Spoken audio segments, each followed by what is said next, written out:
भगवान ने कहा चल चिंता मत कर, आज ऐसे ब्राह्मण को लेकर के आऊंगा जिसको भोजन कराने में तुझे भी बड़ा आनंद आएगा। मैं तो अगस्त्य जी को बुलाया है।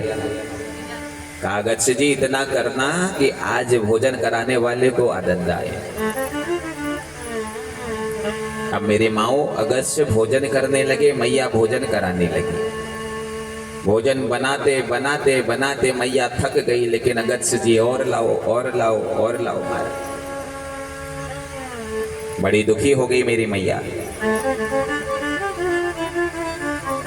मैया ने जाकर के कहा भैया महाराज मैंने तो कहा था कि ब्राह्मण को लाना, रे इतना भयंकर ब्राह्मण भी नहीं बुलाया था, अब शांत कर दो। तो तुरंत भगवान ने अगस्त्य से कहा महाराज बस हो गया। अगस्त्य कहते हैं भोजन तो करा दिया, पानी जल तो पिलाओ। भगवान ने कहा राम जन्म में केवल भोजन है बस, अब जल पीने के लिए कृष्ण जन्म में आना पड़ेगा। तो मैं भक्त वत्सल भगवान की अख पर गिरवर लीनो मारे कन्हैया मेरो मारो। अख पर गिरवर लीनो मारे कन्हैया मेरो मारो। कन्हैया मेरो मारो नंदलाला मेरो मारो। कन्हैया मेरो मारो कन्हैया मेरो मारो। अख पर गिरधर लीनो धारे कन्हैया मेरो मारो। अख पर गिरधर लीनो धारे कन्हैया मेरो मारो। जय हो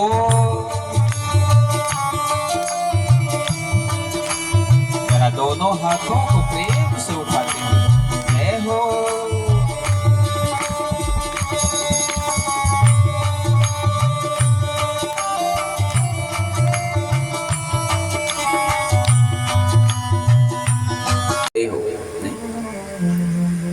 पहले तो इस बांसुरी में ऐसी तान छेड़ते हो गोविंद कि हम आने में मजबूर हो जाते हैं।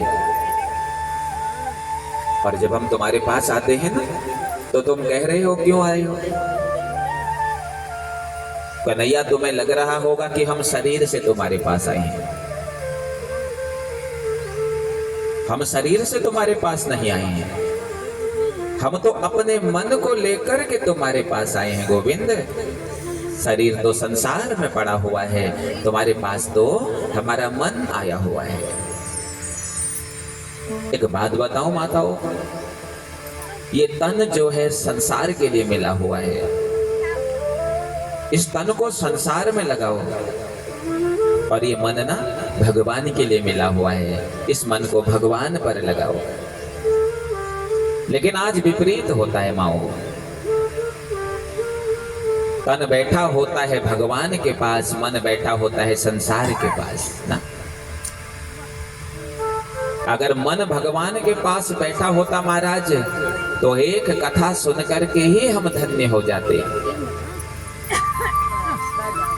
लेकिन कथा में तो बस केवल हमारा तन बैठा है, मन तो महाराज संसार में भटक रहा है। भगवान मन का विषय है महाराज। भगवान को पाने के लिए तन नहीं सजाना। मेरा मन करता है कि इस फल को तोड़ लिया जाए।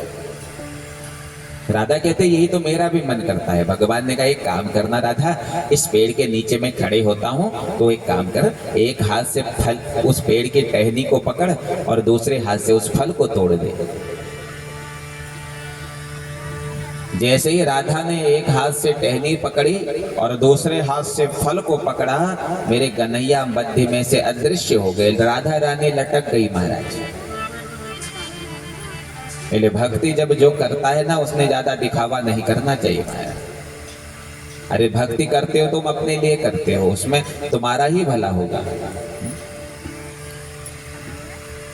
कुछ चीजें पर्दे में होनी चाहिए, ये हमारा शास्त्र कहता है।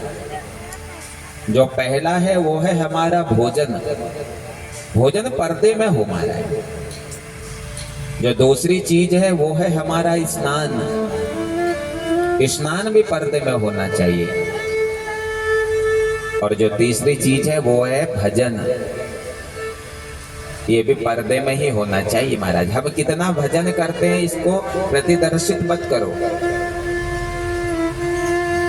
आजकल कई लोग होते महाराज, हम 2 घंटे हनुमान चालीसा पढ़ते हैं, 2 घंटा ये करते हैं, 2 घंटा मन। माता पार्वती ने कहा, भोलेनाथ ये क्या कह रहे हो तुम? अरे वो रास है, और रास में किसी पुरुष की को जाने की अनुमति नहीं है। रास में तो केवल स्त्रियां जाती हैं बस। रास क्या है महाराज? रास है भक्ति। रास लीला है भक्ति की लीला। तो रास लीला भक्ति की लीला है, भक्ति की लीला है महाराज। और उस भक्ति में हमारी जो माए हैं ये सब भक्ति स्वरूपा है महाराज। इसलिए रासलीला भक्ति की लीला है। महादेव कहते हैं कि मैं भी चलता हूँ, पार्वती कहती है महाराज वो रास है, उसमें केवल स्त्रियां जाती हैं। तो शंकर भगवान कहते हैं महाराज देवी एक बार तो मोको स्त्री बनाई दे बस है? मैं भी स्त्री बनना चाहता हूं अपने प्रभु के लिए, और अपने प्रभु के लिए मैं तो कुछ भी बन सकता हूं। जो भी काम करो उसको मन से करो महाराज।